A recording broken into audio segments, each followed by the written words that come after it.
Sans souiller. Les liens du sang. Livre 7. Écrit par Amy Blankenship. Narration faite par Sandra Wallet. Publié par Tech Time.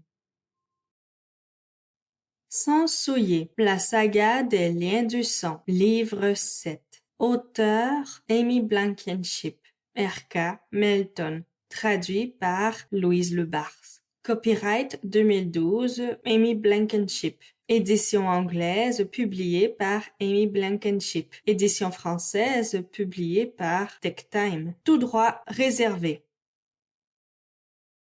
Chapitre 1. Craven arpentait les rues de la ville après avoir renvoyé Faucon de nuit, et Tiara rentrait avant lui à leur forteresse. Il avait appris le nom de la jeune femme par l'Indien. Il passait à présent par plusieurs fortes poussées d'adrénaline, l'une étant causée par le fait qu'il venait enfin d'avoir cet enfant qu'il avait toujours désiré. Craven repoussa l'urgence en sachant qu'elle ne se réveillerait pas avant un bon moment. Il comptait sur Faucon de nuit pour ne pas succomber à la tentation de lui faire du mal d'une façon ou d'une autre. Il en avait lu tout autant dans les yeux de l'Indien et cela avait excité sa curiosité. Il cherchait à comprendre la raison pour laquelle ce rôdeur transformé en zombie avait choisi de rester avec lui. Maintenant, il lui semblait que Faucon de nuit attendait simplement quelque chose ou quelqu'un. Ils désiraient tous les deux protéger la belle petite nécromancienne, même si c'était pour de différentes raisons. Si elle ressemblait à sa mère d'une façon ou d'une autre, alors Craven ne pouvait en vouloir à Death de donner un enfant à une tête humaine. Il ne pouvait pas ressentir la force vitale de son frère dans ce monde-ci, et cela le perturbait de penser qu'il venait d'abandonner son enfant. Regarder souffrir Naël aux mains de ses propres enfants qui l'avaient attaqué lui avait procuré une immense satisfaction. Il serait rapidement devenu un problème s'il n'avait pas été arrêté à temps. Naël était un maître démon et avait déjà réuni beaucoup d'énergie en prenant ce grand cimetière sous sa responsabilité. Même un démon de classe inférieure pouvait devenir nuisible si son armée à lui ou à elle atteignait un tel nombre. Bien que ce ne fût pas lui qui avait tué Nell, en fin de compte, avoir pu assister à sa destruction avait rappelé à Craven les guerres de démons d'antan. Cela lui avait donné cette soif de sang qui était la sienne et ce besoin de lutter pour dominer. Il était rare qu'une émotion aussi irrépressible ne possède ainsi, mais quand cela le prenait, il trouvait aussitôt sa cible. Son temps dans la crevasse n'était plus qu'un souvenir fugace. Le temps l'avait condamné ici, ce qui ressemblait de beaucoup à une bonne nuit de repos. Il avait perçu l'écart de temps seulement lorsque la fissure entre les mondes s'était ouverte et qu'il s'était réveillé. Il en déduisait que c'était la même chose que d'arracher les âmes à leur après-vie. La même confusion s'ensuivait. La nuit avait cédé à l'aube à présent, mais contrairement à certaines de ses subordonnées, Craven n'était pas prisonnier de la nuit. Alors qu'il était dans l'ambiance, abattre